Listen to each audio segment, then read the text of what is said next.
Victim gi imung singda Air India na selge mateng piba houkhre. Mamang thagi taranitoida Ahmedabad airport gi paikhat kiba Air India gi plane ama kaikhraba matung thaudok aduda victim oikraba crew amadi passenger chaniga nimpumathoi gi manungda chamaga humputaruk ki imung manung gi miyoi singda interim compensation pithokpa haure haina Air India na phongtokre. Air India na makhatana atopa victim yankhainingthoi gi interim compensation pithokna bagi process su loisilakadaure.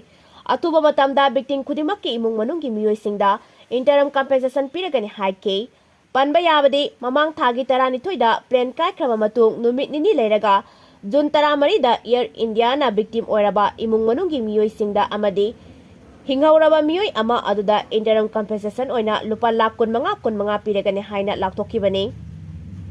Air India gi mapu oiriba Tata Group na The AI 171 Memorial and Welfare Trust haina mingthonba plane kaiba thaudok asigi victim singda dedicate tauba trust ama semgatle haina su paudum lakki.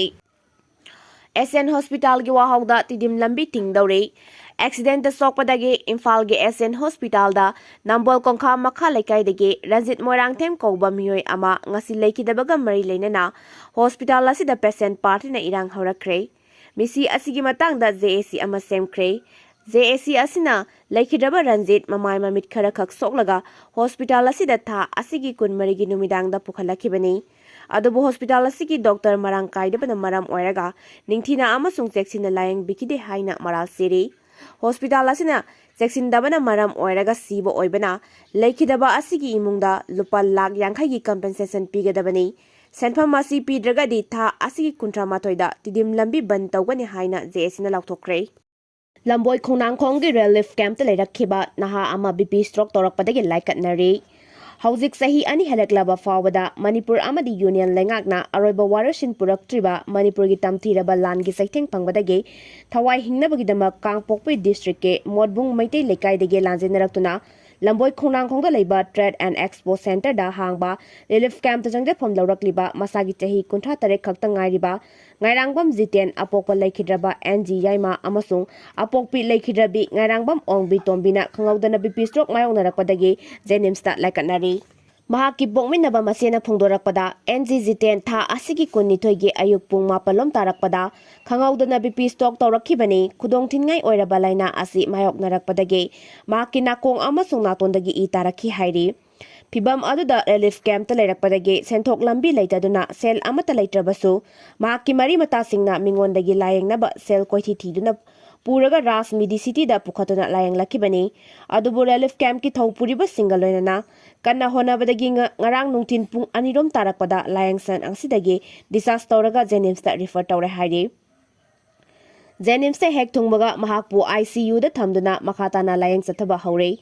Mahak hauzik wakhan kharagra tarakpadi haure hairi. Adubu BP stock asina maram oiraduna mahaki kok hangdoktuna operation ama chathabagi tangai fadaba leire hairakli.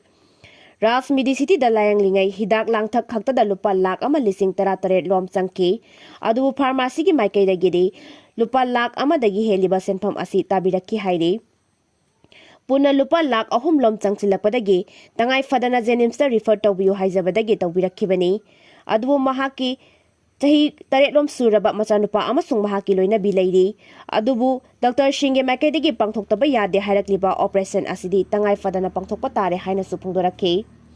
Mahakna makhatana hai BP stroke torakpadagi laikatnariba NGGTN gi apokpi mamasu lamboi khunangkhong gi relief camp asigi oina ihan hana laikidaba nupi inmate ni. Mahak mamang sahi lisingani kunmari da laikidabani. Haujiti mahaki kumon phiroi fawba pangthokre hairi. Ipwa nupa na mayoknari balaina asi Dr. Sina hairakhabasu adubu wahai sangmanbadagi ningsingba thokte hairaduna ipwa nupa bu mahausagi phibamda hanjilaknaba layang ningi hairakhi. Mahak relief camp asida leirakpadagi apang bathabak suja nomjaraga sen tanjarakiba miyoini hairi.